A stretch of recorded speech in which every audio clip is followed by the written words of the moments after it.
সরস্বতী পূজার দিন ভুলেও করবেন না এই ৬টি কাজ। জয় শ্রীকৃষ্ণ, রাধে রাধে, জয় মা লক্ষ্মী। নমস্কার বন্ধুরা। দেবী সরস্বতী হলেন বিদ্যা, বাণী, সুর ও জ্ঞানের অধিষ্ঠাত্রী দেবী। বিশেষ করে শিক্ষার্থী ও শিল্পীদের কাছে এই পূজার গুরুত্ব অপরিসীম। মাঘ মাসের শুক্লা পঞ্চমী তিথিতে দেবী সরস্বতীর আরাধনা করা হয়। তাই আজকের এই বিশেষ পর্বে আমরা জানব সরস্বতী পুজোর দিন কোন ৬টি কাজ ভুলেও করা যাবে না। সরস্বতী পুজোর দিন সকালে কোন কাজগুলো অবশ্যই সকলের করা উচিত। সরস্বতী পূজার বিশেষ উপায়। তাই আজকের ভিডিওটি খুব গুরুত্বপূর্ণ হতে চলেছে। মূল পর্বে যাওয়ার আগে আমার সকল দর্শক বন্ধুদের কাছে একটা অনুরোধ থাকবে, দয়া করে ভিডিওটি সম্পূর্ণ মনোযোগ সহকারে দেখবেন।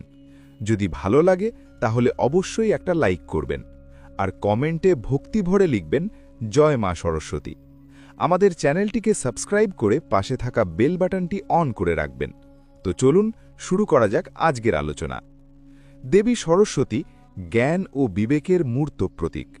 সনাতন শাস্ত্র অনুসারে তিনি ব্রহ্মার মুখ থেকে উৎপন্ন হয়েছেন। জগৎ সৃষ্টি করার পর ব্রহ্মা যখন দেখলেন চারদিকে কেবল নিস্তব্ধতা, তখন তিনি কমণ্ডলু থেকে জল ছিটিয়ে এক দেবীকে আবির্ভূত করেন।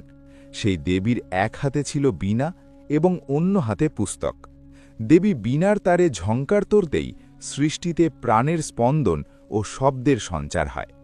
এ কারণেই তিনি বাগদেবী বা বাগীশ্বরী। সরস্বতী পূজার মাহাত্ম্য কেবল ধর্মীয় আচার অনুষ্ঠানের মধ্যে সীমাবদ্ধ নয়, এটি অন্ধকার থেকে আলোর পথে ফেরার এক নিরন্তর প্রচেষ্টা। দেবী সরস্বতীর শুভ্র বস্ত্র পবিত্রতার প্রতীক, যা আমাদের মনকে নির্মল রাখার শিক্ষা দেয়। তার হাতের বীণা সুর ও ছন্দের প্রতীক, যা জীবনের প্রতিটি ক্ষেত্রে ভারসাম্য বজায় রাখার বার্তা দেয়।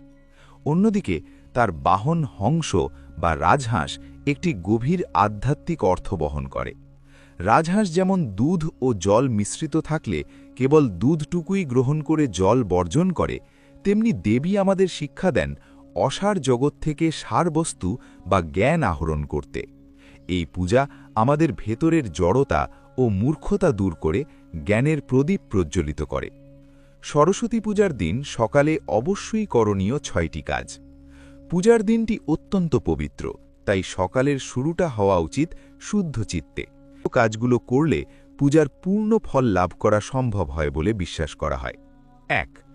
ব্রাহ্ম মুহূর্তে স্নান ও কুলকুচুনির নিয়ম। সরস্বতী পূজার দিন সূর্যোদয়ের আগে ঘুম থেকে উঠে স্নান করা অত্যন্ত শুভ। স্নানের জলে সামান্য গঙ্গা জল এবং নিম পাতা মেশাতে পারেন। তবে এই দিনটিতে স্নানের আগে গায়ে হলুদ ও তিল বাটা মাখার বিশেষ রীতি রয়েছে, যা শরীর ও মনকে শুদ্ধ করে। ২. পলাশ ফুলের ব্যবহার।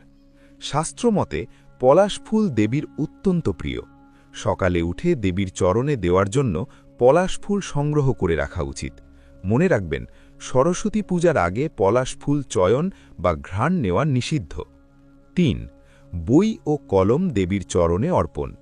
ছাত্রছাত্রীদের জন্য এটি সবচেয়ে গুরুত্বপূর্ণ কাজ। স্নান সেরে শুদ্ধ বস্ত্রে নিজের পাঠ্য বই, খাতা ও কলম দেবীর বেদির সামনে সাজিয়ে রাখতে হয়। এই দিনটিকে অক্ষরাভ্যাস বা হাতেখড়ির দিন হিসেবেও গণ্য করা হয়।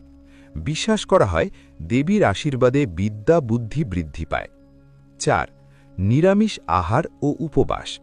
পূজার দিন সকালে অঞ্জলি দেওয়ার আগে পর্যন্ত নির্জলা বা ফলমূল খেয়ে উপবাস থাকা শ্রেয়। এই দিন সম্পূর্ণ নিরামিষ ভোজন করা উচিত।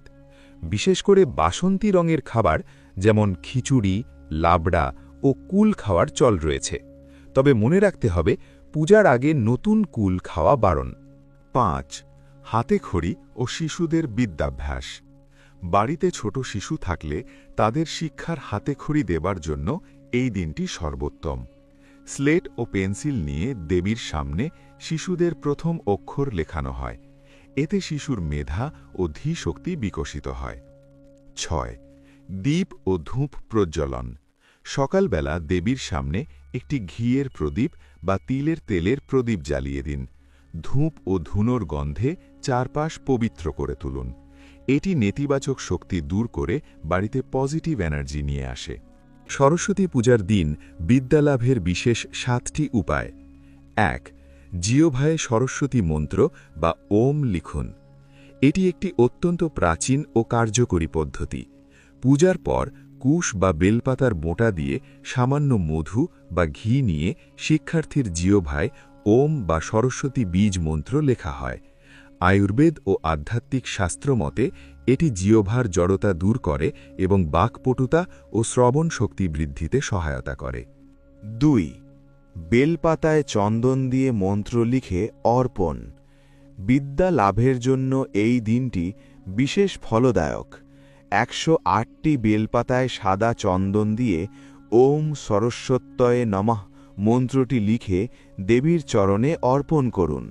এতে একাগ্রতা বাড়ে এবং পড়ার প্রতি আগ্রহ তৈরি হয়। যদি 108টি সম্ভব না হয় তবে অন্তত 5টি বা 11টি পাতায় লিখে ভক্তি ভরে নিবেদন করুন। ৩. বই ও কলমের বিশেষ পূজা ও ব্যবহার। পূজার দিন নিজের পাঠ্য বই এবং কলম দেবীর সামনে রাখুন, তবে মনে রাখবেন বই যেন উল্টোভাবে না থাকে।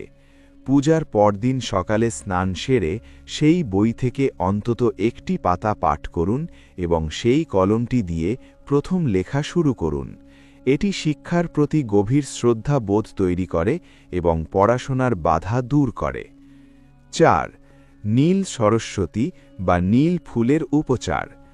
বিদ্যার দেবী সরস্বতীর অপর একটি রূপ হল নীল সরস্বতী। স্মৃতিশক্তি কম থাকলে বা পড়াশোনায় মন না বসলে নীল অপরাজিতা ফুল দিয়ে দেবীর পুজো করা অত্যন্ত শুভ। নীল রং মস্তিষ্কের স্নায়ুকে শান্ত রাখে এবং গভীর একাগ্রতা অর্জনে সাহায্য করে। ৫. সরস্বতী কবচ বা মন্ত্র জপ। পূজার দিন সকালে স্নান সেরে শুদ্ধ বস্ত্রে 108 বার সরস্বতী গায়ত্রী মন্ত্র বা ওম ঐং সরস্বত্যয়ে নমঃ মন্ত্রটি জপ করুন।